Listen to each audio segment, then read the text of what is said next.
Beach District, May 17th, 2022. All rise for the Pledge of Allegiance.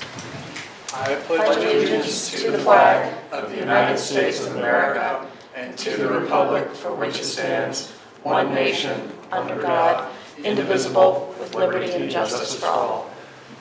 Next on the agenda is an invocation.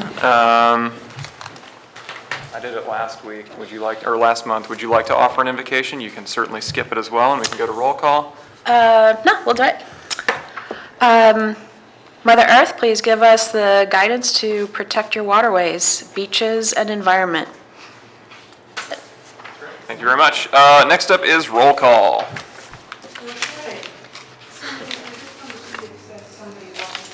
That looks like it might be Tom. No, I don't think so. No, he wouldn't, he'd have been walking No. on okay. Commissioner Rivers, absent. Commissioner Way, absent. Commissioner Brown, Here. Commissioner Flowers, absent. Commissioner West. I'm here. Okay, next up is adoption and approval of agenda, but we do not have a quorum to do so. So next would be public comment. Nope. Government representative comments. Anybody have anything interesting they want to? Wow, okay. Secretary Treasurer's report. Oh, this is going to be a fun meeting. Wow. Elise, that's you. What would be? Secretary Treasurer's report. We're blasting through this. Keep up. Okay. Okay. So the overtime for the city police of the 8,000 budgeted, we've spent 2,460. St. Johns County Sheriff's Department overtime of the 25,000 budgeted, we've spent 9,000. Derelict, Main Street potholes, 7,900. Okay, so the derelict boats of the 25,000, we've spent 11,000. We've spent, let's see. Basically, that's pretty much it. Everything else is. So in the Florida State Board of Administration A, there's 23,186. In the operating account, there's 440,764. In the money market account, there's 1,112,000, and in the reserve, 1,005,000. For the taxes budgeted for this year, which ends September 30th. We've budgeted $621,283. We've received to date $600,602. So the balance of our revenue that we're expecting is $20,681. Very good. I have no questions regarding the Secretary Treasurer's report. Commissioner West? No, and I guess we can't make a motion to approve of it either. No, nor can we approve the minutes of April 19th, 2022, so that will need to be On the next agenda. on the next agenda. Engineering report? Commissioner Rivers The only- is coming in. Oh, we have, here he is, we have a quorum. All right. You can go ahead and proceed. Okay, the only thing I have to update is that the Corps issued the public notice for our extension request for the Summer Haven permit. The comment period's ended. I would anticipate them issuing the extension by the next meeting. Oh, okay, That's great. all I have. All right, we need to go ahead and state for the record that Commissioner Rivers is here. Welcome. So let's sit tight for a second and we can circle back to adoption of agenda and approval of minutes. Commissioner Rivers? Yeah, let's head back to adoption and approval of agenda. Do I have a motion to approve the agenda as written? I would actually, Yeah, I have some changes. yeah, I think so. Why don't you go ahead and start? Yeah, so in terms of item D, the Sunshine Law presentation, the purpose of that is to adequately inform all of our commissioners. So I would make a motion that we postpone that to to the next meeting. Yeah, I agree with that. Tom, any changes to the agenda? Well, I'd like to add about my meeting with Ken Crowder. It may be on, okay. Yeah, it's Okay, under old business, it's yeah, on we're there. good. Great.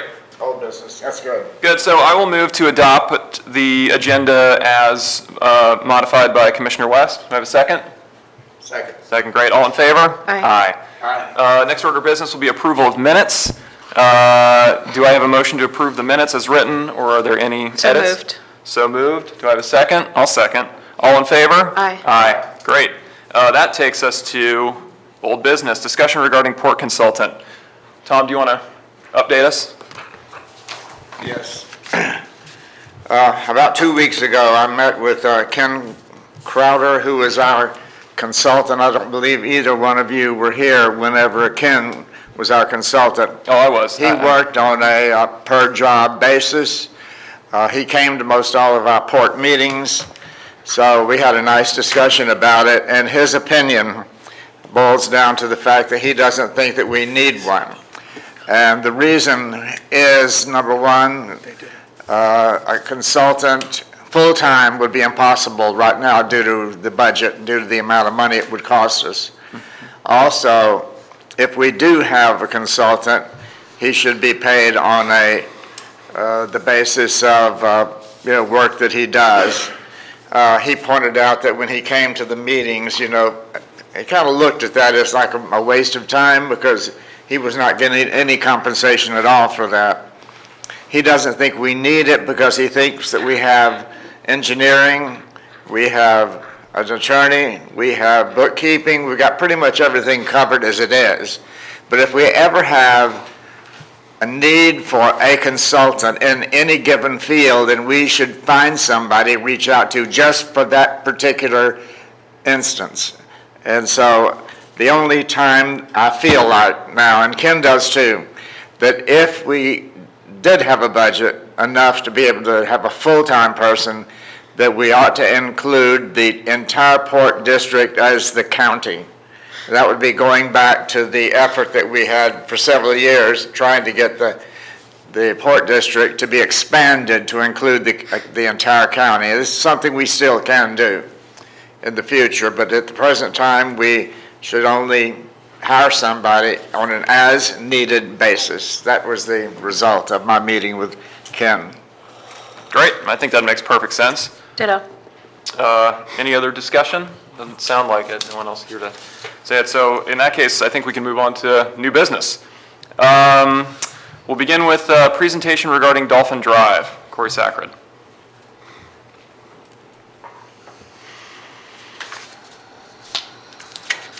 Good afternoon, Commissioners. Corey Sacred with the City of St. Augustine. How are you doing today? Today I'm giving you a little bit of an informational briefing on the Dolphin Drive boat basin, which was brought up last month by one of the residents, Mr. Ford. Originally, he mentioned that it was dredged originally in 2003. In 2013, the city became a partner with this project, where we obtained the nationwide permit 35 to get the permit to dredge the entrance. We coordinated with the dredging with the contractor, and we also coordinated with the spoil disposal. The Port District was the funder for the project, and back then, they removed approximately 1,550 cubic yards. And at the time, the mechanical dredging was $23 a cubic yard. So a total cost about, for our contract that we let, was $35,750. As mentioned last month, the channel is experiencing shoaling and is nearly impassable at low tide. Last Friday, Director Jim Piggott and I, we accompanied our harbor master, and we went across right through the entrance and looked at it ourselves, and we noticed the same thing. It was at high tide, and tide was starting to fall, but we were only marking about 6 feet at depth through that entrance. So currently, right now, the city, we have the NWP 35 permit ready, depending on what direction the port would like to go today. We would again coordinate with the dredging of the entrance with a contractor, and basically what we would do is we'd coordinate with our salt run dredging project, which we have slated for this winter, so we would reduce mobilization costs. The contractor would already be out in the Matanzas Bay there, and they would be dredging Salt Run, and then we would try and daisy chain this project right behind it if the port decides to continue. Again, the contractor would coordinate the disposal of spoil, and right now, due to cost increases, we had a 2019 contract where Mechanical dredging was $45 a cubic yard, but we had to renegotiate with the contractor due to the cost of diesel fuel right now, and we're renewing our contract right now for $55 a cubic yard. So to do the same approximate 1,550 cubic yards is approximately $90,000. One of the other options was presented was from commissioners last month, was to redredge the entrance and the entire basin. So we've estimated that to be approximately 8,500 cubic yards. And again, that's the 1,550 for the entrance and then 6,950 for the basin. That total cost at the same cubic yards, $55 per cubic yard, is $467,500. Now in this, I'd like to mention that in the next 2 pages of your handout, the first one shows what we dredged in 2013, which is approximately 60 feet by 175 feet, and that would be the permit we apply for again. The second page would actually show you the area of the basin that we would dredge. So that would be the entrance and the basin. And then, again, this, I'd like to mention to the commissioners that this is proposal for dredging the center of the basin only up to the docks, not around the docks, just right through the center. So, quick question. So if you do have a dock and the basin is dredged but not around the dock, can you actually still get out? That dependent on the size, dependent on the size of the vessel that's docked there. But, the idea being is that, it's up to it's up to your discussion on whether or not you want to dredge the basin or not. Like I said, in 2013, the city coordinated the dredging of the entrance. I'm not sure if you guys want to get into dredging of in and around individual docks, what that would lead to down the road with other other homeowners up and down the intercoastal. Right. I'm probably the only one here that was on the board at 2013. And who owns the bottom land of the basin? That's the city of St. Augustine. City of St. Augustine. But back then, there was some argument about it being private property, and that's why we only did the dredging into the basin. I see. That's my knowledge. I can research that further and get back to the commission for sure. Can I just ask for clarification? So the original dredge was in 2003. Who paid for that? Pardon? The original dredging was in 2003. Who Yes. paid for that? That was according to Mr. Ford, that's when all the residents chipped in and The added residents to their chipped ad in valorem in taxes. 2003. Then the city took over 10 years later. Well, the city dredged the entrance Okay. in coordination with a Salt Run project and a San Okay. Sebastian project that year. Okay. Yeah, In all these are 2003, the port funded it as well? These were port funded, yes. Okay. But then we were told also that in the meantime, the basin itself has been dredged by, and that dredging has been funded by residents, is that right? The only time that Jim Piggott, City of St. Augustine, the only time that the basin itself was dredged, that was paid for by the residents, and it was a 25-year payback through a special tax to the city. So I believe it ends in 2027. Okay. That's when the last payment is. I spoke to a resident over there, and she has 3 more payments to make. So. And why did the city elect to have the private property owners pay for it rather than pay for And themselves? I tried to look into that. Everyone is either retired or left. So really don't know the reasoning for that. If you had to speculate, what would you guess? I would guess why we wouldn't dredge around a personal dock or something, because more of the private boaters, private owners live in there. But we do see jet skis going in there now. We do see some fishermen going in there, and I'm not sure what they're fishing Right. for, but that would be my guess is why the residents were charged. It wasn't a navigable waterway like the ICW. Right, so like they're the Salt Run. primary beneficiaries, I guess, is the, That's my guess. would by be. a pretty tremendous margin. So Commissioner Brown, I just want to maybe shed some analogous light on this. Up in Ponte Vedra, the residents there want a beach fill. but they had to establish an MSTU to basically impose a self-taxing district for that, because that fill project essentially would only inure to their benefit. Right. And not to the benefit of the public, because Ponte Vedra is pretty exclusive and they only allow very selective beach access. The same analogy could be drawn here quite easily, in my opinion. This does not inure to the public at large. It only benefits a very select number of private homeowners who certainly have the ability to establish, just as Ponte Vedra residents did, a self-imposed taxing district, and maybe in the form of a MSTU, to handle the basin-wide dredging. I had a question just in terms of the timing. It looks like we're on decade increments. You know, we've got 2003 is the first, then 2013. This would be the second one, so, yeah, Right. you could infer that's every 10 years. Every 10 years, For the- it for the- needs to be dredged. And that's why we're offering two options, the entrance and the basin, or just the entrance. It's to your discretion, what you all choose to do. And if you lead us down one way, then we'll come back at a future meeting with a grant application on the Port website, so on and so forth. But rather than doing two grant applications, we're not sure which way to follow. And Mr. Biggett, are there other funding options, either with the Army Corps, I doubt it, or the county, the Find, state, or- find? Fine will not do it because it's not part of the intercoastal. We've already went down that rabbit hole, if you will. Question, I'm sorry, when you're done. Oh, we should mention for the record that Commissioner Flowers is here. Go ahead. I'm done. Y'all ready? Okay. Well, this is not the only little place we have. Well, you guys already established that it is public property, basically right up to, and I brought that, if you want to see it from the tax collector, got a copy, right up to the seawall. As far as it benefiting just these homeowners, that is just not correct. If you're not on the water an awful lot like I am, you don't understand how much everybody else does go into there, especially for fishing around those docks. That's where all the sheep head's at. So it's a public waterway, and we have other ones. We have Hospital Creek is the same way, that's a public waterway. And we also have, the area, the entrance over to Comanche, there's a public waterway there that needs a little, before you hit the dock, always silting up, needs a little dredging, as well as some rocks there. We have Marsh Creek. Now, Marsh Creek has something weird going on it with the lines, because like those people seem to have riparian rights out to the middle of the creek, something like that.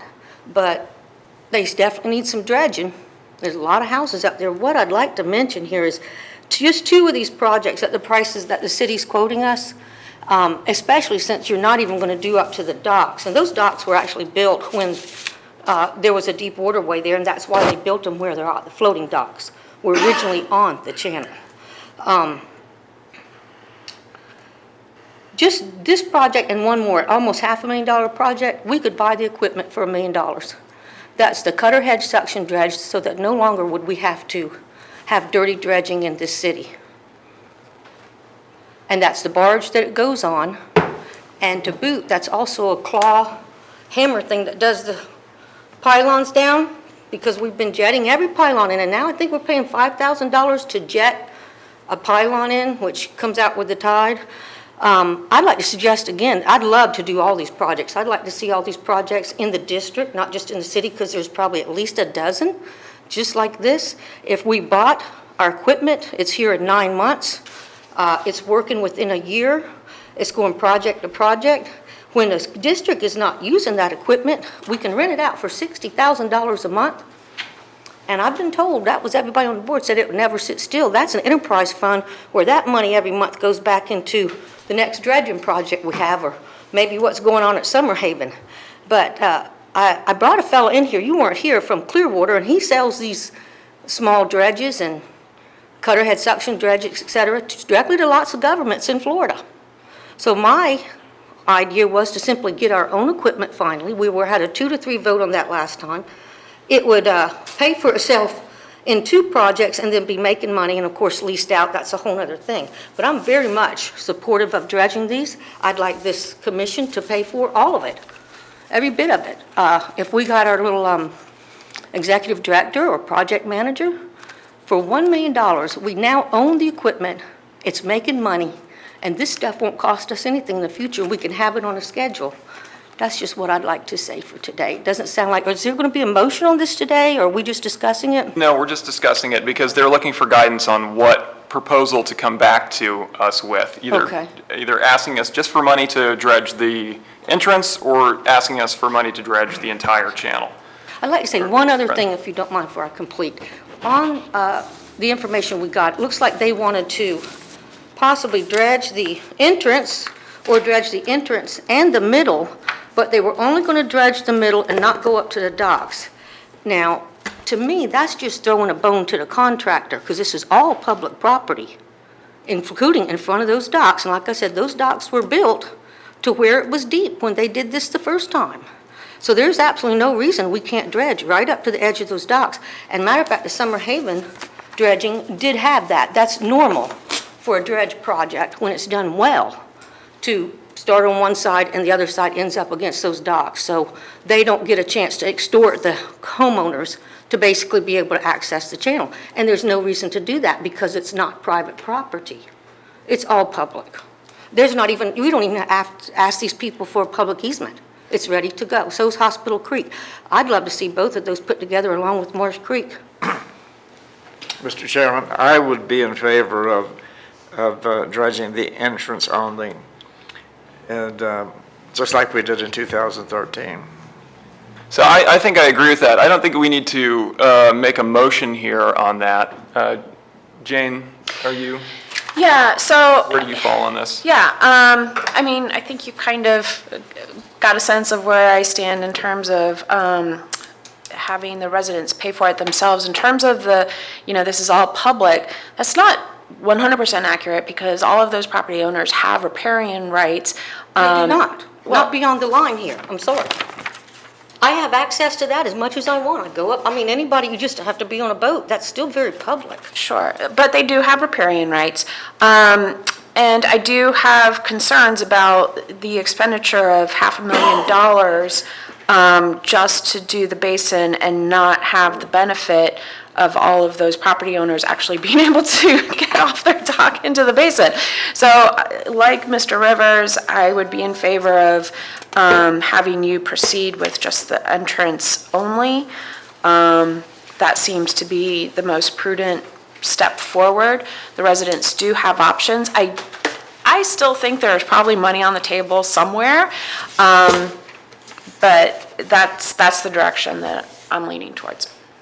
With that, Commissioners, the city would... Decision by? Pardon? When do you need a decision? Well, they'll come back with an It's application. certainly up to you. What the city would do is, based on your direction, we would go back and fill out the grant application and then present it, and that's when the commission would look at it and vote. But right now, the holding up the NWP permit is which direction we're going, because we have to have an approximate number of amount of spoil we're looking to remove. Could you tell me any idea, because again, however they dredge, I don't want that bucket dredging. That bucket dredging is the worst thing that's ever happened to our environment. I watched it killed at least 10% of the oysters over there in Hospital Creek when they dredged Volano boat landing, because they bucket dredge. Do you have any idea how they plan to do that? In the permit, we would describe how we're going to remove it, either hydraulically or mechanically. And right now, the way we're going to do is we're going to do mechanically because we're mobilized to do salt run. The idea is to keep the cost down. So while they're doing the salt run project, which the port has funded also along with FIND, in conjunction with FIND, in this winter, we would have them, to reduce that mobilization fee, we would have them come out and probably do the mechanical dredging just like they do in Salt Run. But Salt Run's going to bucket dredge. Yes, ma'am. And that's the worst thing we can do. Again, why do we keep doing this terribly environmentally damaging bucket dredging, which we cannot monitor? We don't know what they've done. We don't get post-dredge surveys. We do get post-dredge, pre- and post-dredge surveys when we do Salt Run, Do we get a picture of the ma'am. channel? That's what we need, is a picture. If they're bucket dredging, see, a Cutterhead Suction Dredge has a computer in a house. We literally see a picture of the channel, if there's a bump anywhere, if they haven't done the sides correctly. Otherwise, we don't know what we're paying for. So when we did the last dredging project, we daisy chained 3 grants together. okay, from the port and find to maximize that mobilization fee yet again. And then we actually went out and based on the increase in cost of mechanical, for dredging costs, we did a pre-dredge survey, and by permit on Salt Run only, we're allowed to do, I believe it's 85 feet by minus 10 feet mean water level. And we were only able to go to minus 9.5 feet before we ran out of money. And what we did is we looked at that pre-dredge survey, and we talked with Taylor Engineering, and they helped us map out where to remove what materials so we can maintain that whole 1.8 miles to as close to the permitted footprint as we can. So that's, and then we But followed it up with the still, bucket post-dredge dredging survey. with no full picture of I understand what you're saying, but we don't know what we're looking at. We don't know what we have. Why can't we just do the cutter head? Why can't we have these folks from Jacksonville just switch over to a far more ecologically safe dredging So system? with this, the city's pretty much probably looking forward to rebidding the dredging project after this one. We just put together this project because it was presented to us, and we wanted to offer it up for your When are they going to consideration. start on the Salt Run? We're looking at we're scheduled somewhere between December and January of this year. That they're supposed to start on Pending Salt upon approval, we actually defend our grant with Find next month, so for our third grant.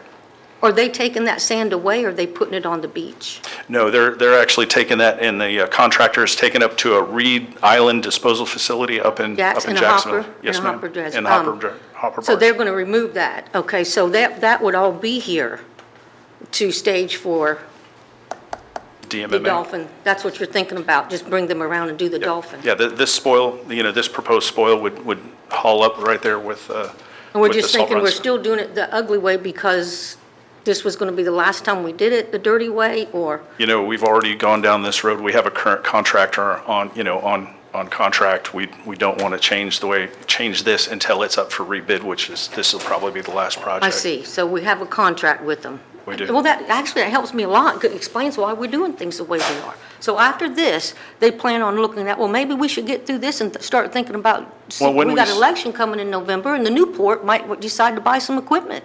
When we solicit the next one, currently the permitting for Salt Run, and Yeah. and I'm only speaking of Salt Run, is we can do mechanical and hydraulic. The problem is that the contractor at the time didn't have the ability to do the. Right, that's to why. do the See what I'm dredging, saying? The so. thing about so many cities, and we're a very small town, and it's very hard to get people to stage their equipment here, which I assume why you have a contract with the people in Jacksonville to come every X amount of years for Salt Run. They'll start in the winter. Well, I would speculate when we put this on the street again, since we have the ability to do both types of dredging, that we're going to ask for a cost line item for each one, and then probably engage with the lowest bid so we can get the most bang for the buck between our grant funders. Right. What do you think about the idea of the port getting its own equipment and having an enterprise fund? Quite honestly, I got enough on my plate, ma'am. Go on, But I I understand do it's look very forward to political. projects, I do look forward to great projects like working on Salt Run and also the Dolphin Drive project. What about Hospital Creek, which is just a mess? Can we add that to the? I would say anything within the city limits, the city would probably be a great partner with the port to proceed forward. Yes, ma'am. I tell you what, if we get that Salt Run and Dolphin, Hospital Creek, that's a heck of a lot of things. While they're here, boy, it would be not, it's in the district, not the city, I know, but maybe we could negotiate to fix that thing we got going on with the little Moonraker thing over at Comanche where you can't get in the inlet I'd have without to hitting look the at sandbar. Comanche. I don't think I think I know that's Comanche out is of the just city, outside. but you see what I'm Yeah. saying? Maybe we could Yeah. combine that with one big port project. So, Mr. Sacker, do you feel like you have what you need from us in terms of guidance so that you can put I together? do. I think the guidance, yes. I think the commissioners have made their intentions It would be clear. nice if you'd asked me if I was finished speaking, Commissioner, but I guess I'll be finished now. Okay, great. Next up is going to be request by City of St. Augustine Beach for cost share.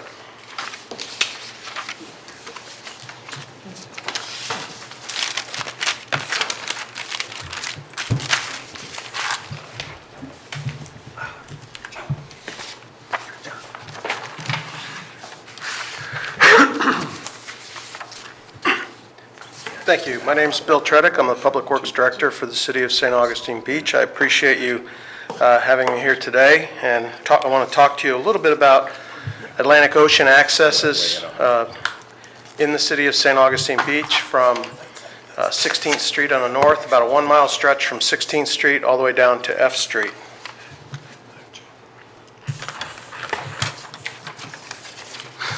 This slide shows approximately 23, in fact, it does show 23 locations where public beach access is possible in that 1-mile stretch from 16th Street to F Street. Only 3 of these locations, the ones shown in green, actually have walkways that are in good condition. The yellow ones that are shown, some of them have old walkways that are very low elevation.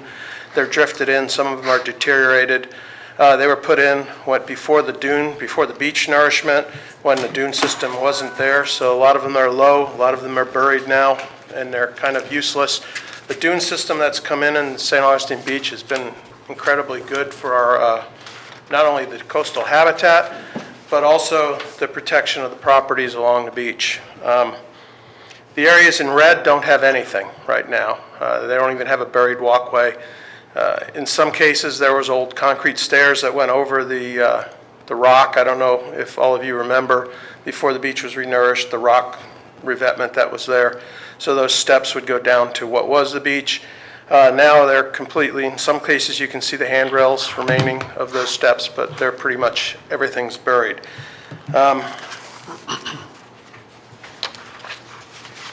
There's a lot of problems with the unimproved accesses that we have.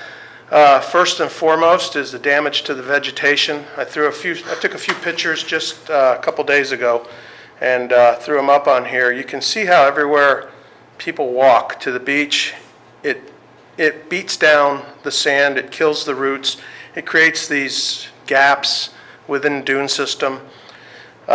You see that second picture shows people wandering towards the beach, and now we have almost a double dune system in a lot of cases, so they get over that first dune and it's not controlled and they're wandering off the path, they're trampling sea oats, they're doing all sorts of damage. And probably from our standpoint, the biggest risks are the erosion, that knocking down of the elevation that happens. That creates storm surge opportunities for storm surge to come into the city, further erode the dunes, threaten the properties, threaten the roadways, destroy the habitat. And while we've been fortunate not to have that happen for a little bit, as time goes on, we will eventually get a storm that breaches those gaps, and that will be the avenue that the storm surge takes into the city. I just wanted to go quickly through, we have 11 sites that we've identified that we would like to create dune walkovers. As I said, there's 23, but we're trying to tackle them in a reasonable way in the next couple of years to try to get the most significant ones. Out of those 11, there are 6 that we'd like to do in the first year and 5 in the second year. I've got slides here for the ones that we want to tackle in the first year, beginning in October. The first one's up at 16th Street. It's currently a place, as you can see, where people walk through and knock down. There's not a lot of dune there, but there's a little bit of dunes there, and hopefully over time, when we get the beach renourished, that dune will increase again. That's an area that's hard to grow a dune because of the position from there north, the dune. There's a lot of beach erosion that happens on a regular basis. Is Jason's project going to help, because Jason Hara from the Corps just got that, the approval for the full redo? Yes. Is that going to help you there at all? That will help. Okay. That will help, and we expect that, depending upon environment and whether or not we have a storm that takes it away again quickly, that we'll get a little bit of dune creation at 16th. But the dunes don't get quite as high there as they do further to the south. So if we could get a walkway that's a little bit above the dune, a few feet above what's existing there, to allow those dunes to accrete after that happens, that would be perfect. This is also an area, in the current situation, the police have trouble accessing this point with their ATVs, their side-by-sides to get out. So this one we would want to be wide enough to accommodate the police and emergency vehicles, not full trucks, but their ATVs and UTVs that they use, so they can get out there for rescue operations and that sort of thing. And they don't have to try to get under the pier, which right now is very difficult. When it's renourished, that will become easier again. But at this point, access under the pier is not really tenable. So that will be built to a little higher standard than the others. That will have to support the weight associated with those vehicles. There's a hotel there, there's public parking on 16th Street, so it's going to get a lot of pedestrian traffic from those two facilities. That's going to be a very high-use site. Down on 11th Street, we don't have quite as much parking. We have a little bit of public parking. It's high commercial area, though. You've got a pretty significant gap in the dunes that has been beaten down from people walking through. The estimated cost on that one is about $60,000. Down on 10th Street, same situation. The path has beaten down the dune height. There's a lot of parking. There's a large parking lot on 10th Street. You can see in the, I can figure out, city-operated parking lot. It's all free parking. There's no fees for anything. These accesses will also be, open to the public, fully public, at all times. So there'll be free public access for whoever wants to use them. 8th Street, we also have a parking lot. The city is also looking into the possibility of constructing additional parking on the southwest corner of 8th Street and A1A Beach Boulevard, which will increase the pedestrian traffic even more in this area. Also has a hotel in the area, which adds to the traffic.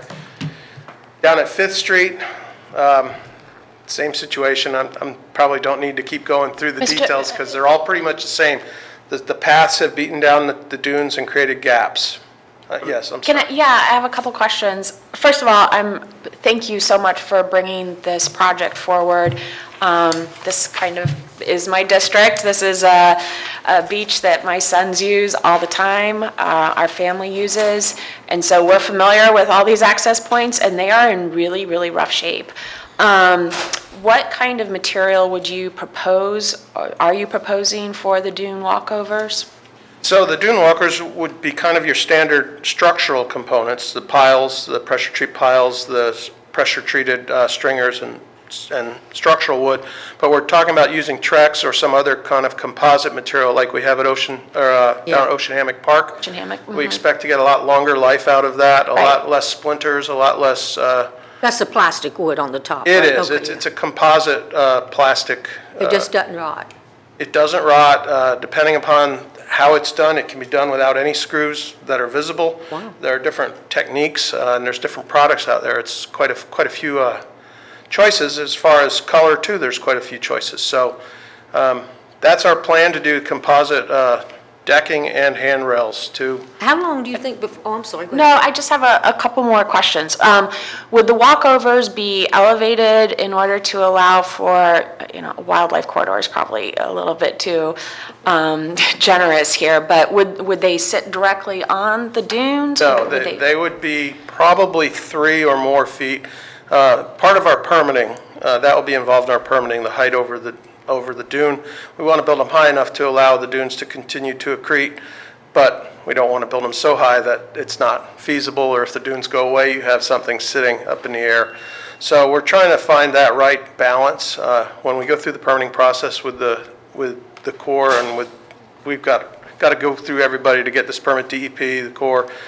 So we will establish that. What typically, you're looking for about 4 feet above the ground to allow enough light to get under there so that the vegetation can thrive, and it also provides that corridor underneath the walkway. Okay, It also and- discourages people jumping off and going onto the dunes. Right.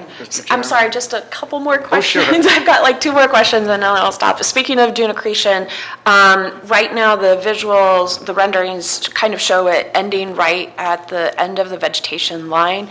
Would, the dunes hopefully do accrete. Would you be extending past the vegetation mark? Would you be adding vegetation? Well, we do add we actually planted a couple of years ago. We planted sea oats out there. We're looking at doing more sea oat plantings after the next renourishment. There's not a lot of point in doing it right now because that renourishment's going to come in, and then we'll do some oat planting after that. The end of that's a schematic only. That's not exact by any means. I drew it in Microsoft Paint to approximate. You got some skills. Well, for using paint, yeah, I guess. Last question. Have you talked to the property owners living within the vicinity of these public access points to get a kind of a finger on the pulse of public sentiment? Because I imagine that they're it might be a few grumblings in terms of it encouraging additional public access, and they're already pretty burdened in terms of people parking in their driveways, blocking access. Has there been any sort of attempt by the city to kind of take a survey of sentiment? While we have not specifically asked individual property owners, we did do a survey in the city of St. Augustine Beach, and dune walkovers they scored quite well in the survey, and I don't have those numbers in front of me. Okay. But there was outreach through a citizen survey of what we wanted to spend money on, including ARPA money in the future. And so the dune walkovers were on that. That is something that we'll have to talk to them as we actually develop the plans to make sure that we don't do anything these are all on public rights-of-way, at the end of public rights-of-way.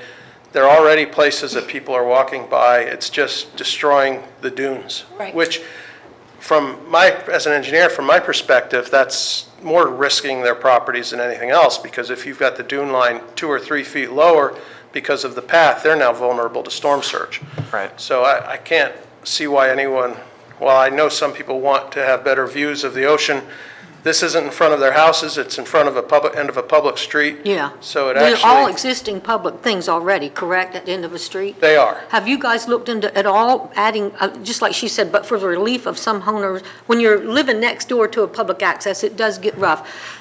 To their relief, would there be any other places that y'all are looking to add brand-new access and parking so that it can, get more on the beach without? The city commission has looked at some parking options. Of course, that's a touchy subject at times because it's which do you want to do? Do you want to reduce the traffic congestion, or do you want to bring, it's that balance. So just starting with what you have now So and maybe something new the later. one place that we are looking at improving actually 3 places that we're looking at improving parking in the near future is 4th Street.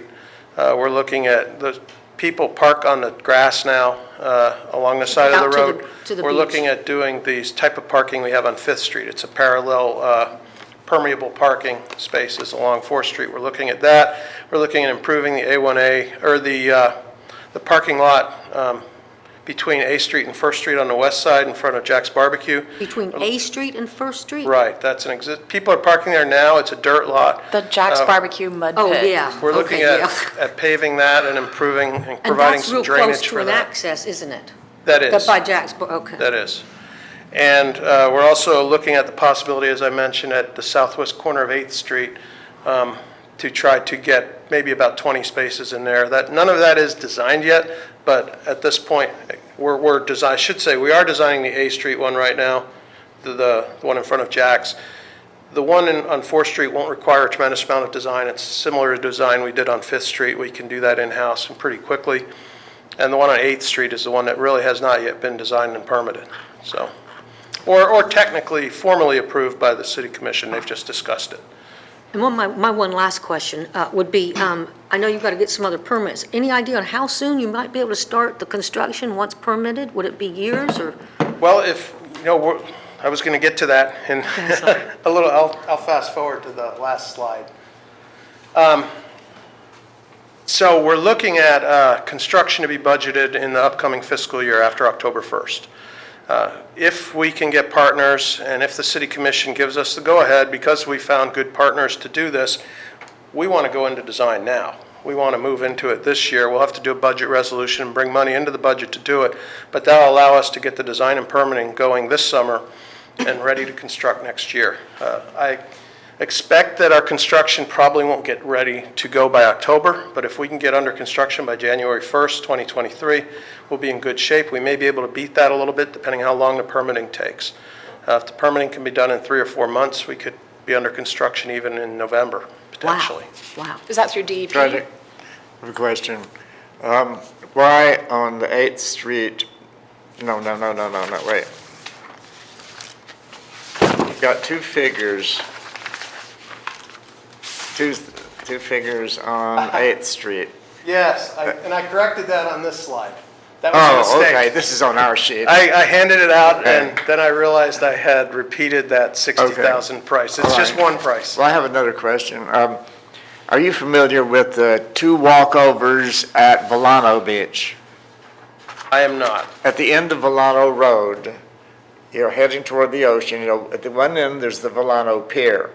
And at the other end, there's a walkover to the beach, similar to what you've described.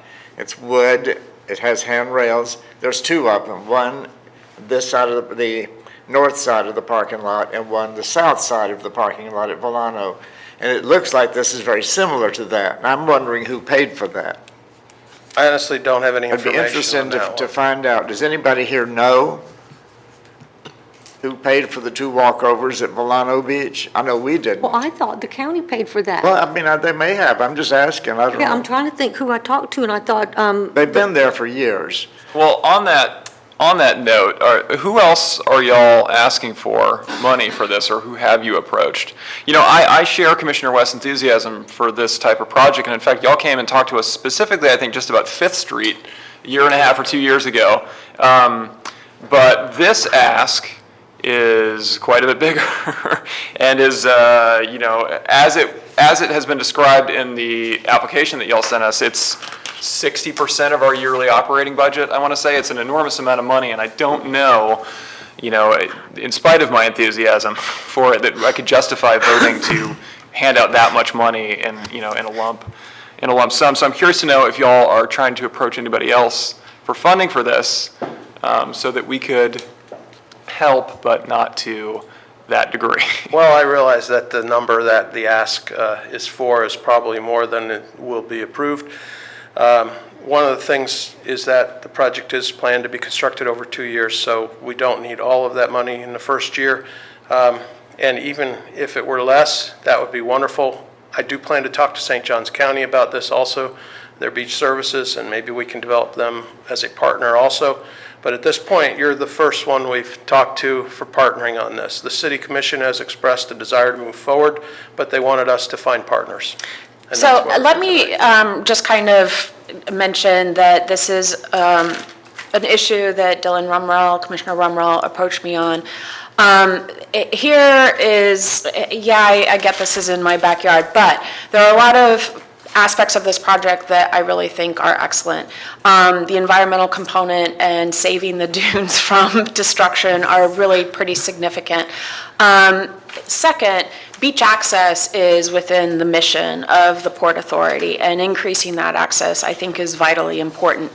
Third, St. Augustine Beach is a prime tourist destination within St. Johns County. I do think that the county should absolutely be approached, but I do think some other potential partners are the state of Florida.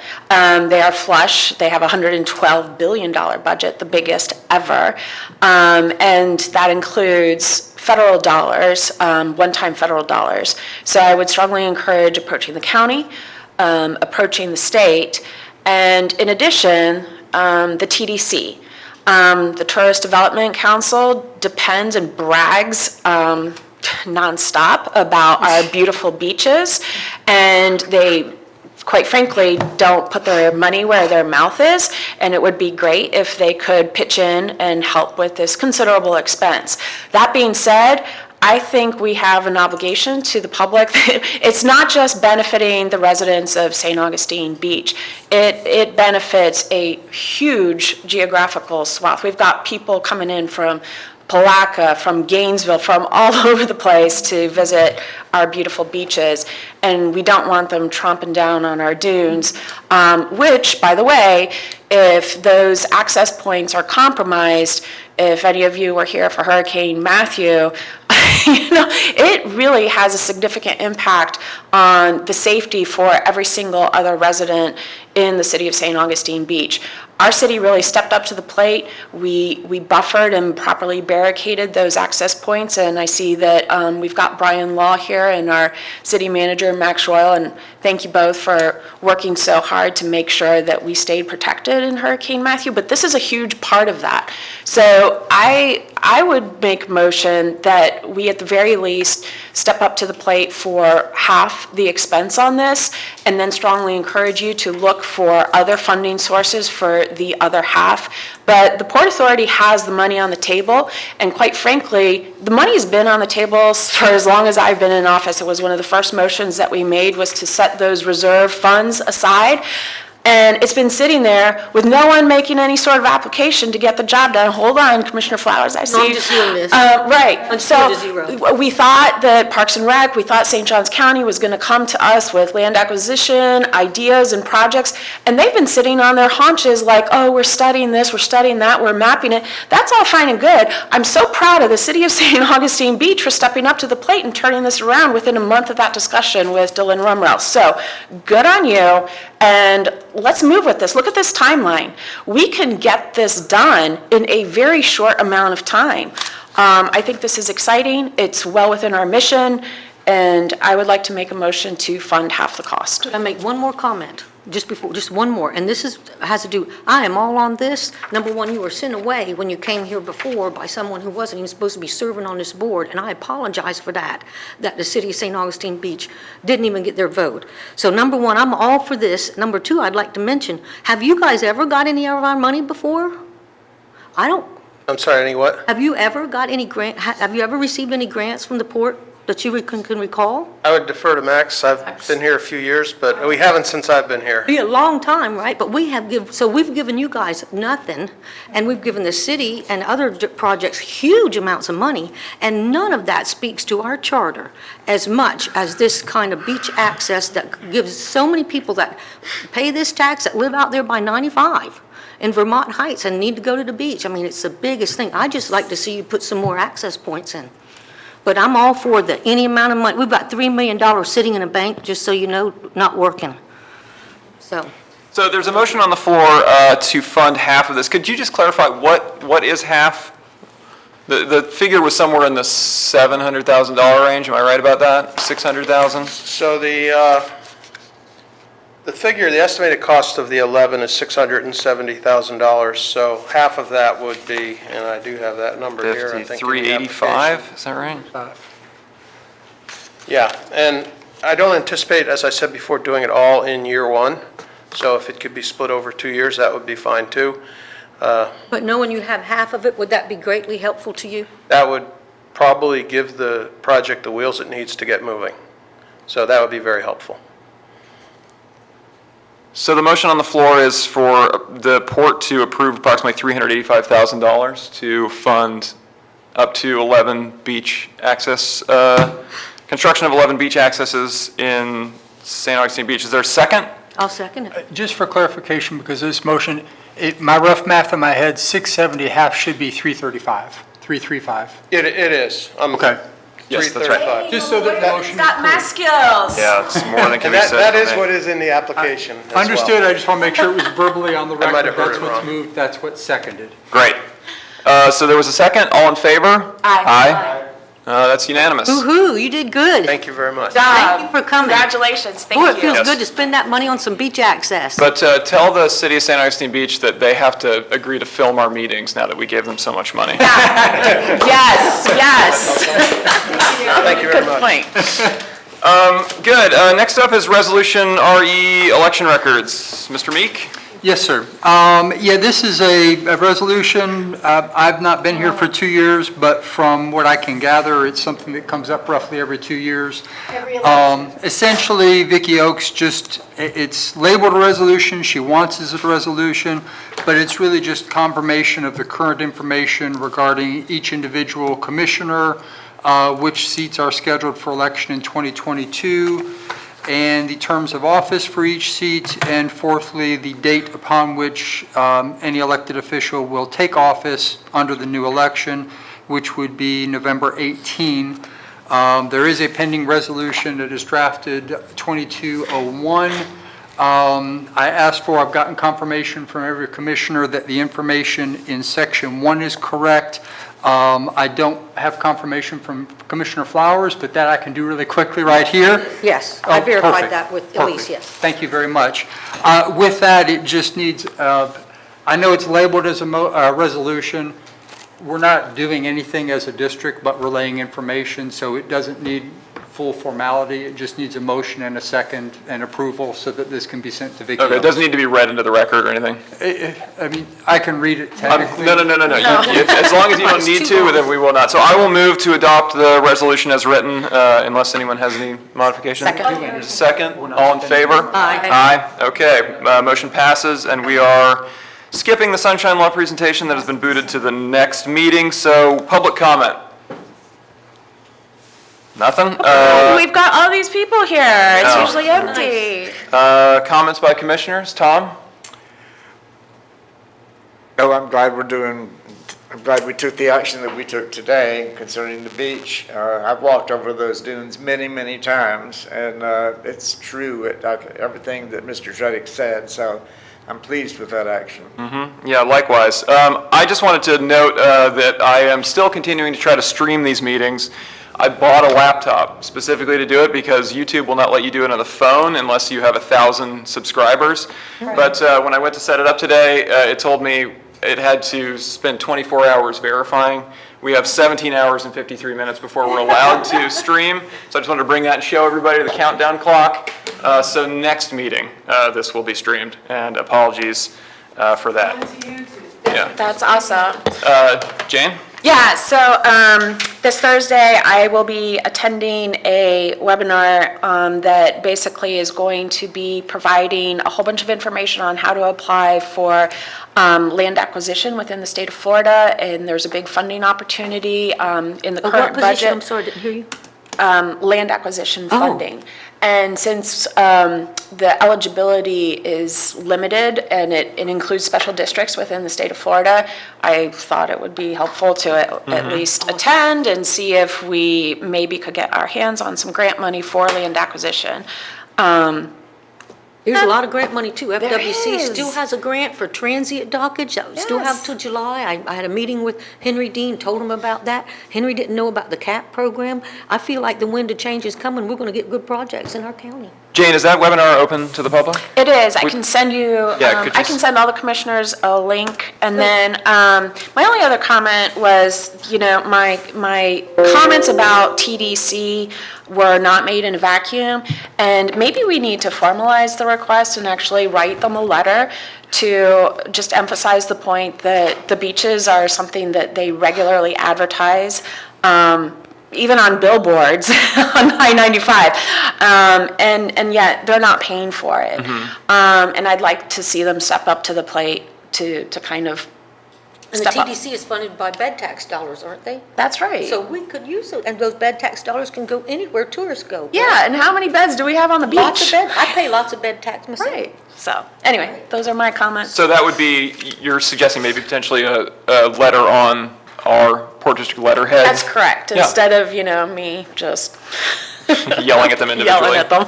Yeah, I think I agree with that as well, absolutely. Do you want me to take a stab at drafting something to have on the next agenda? Yeah, that would be great. Okay. And then I can put it on the letterhead. Perfect. Great. I think that would be great. Commissioner Flowers, any comments?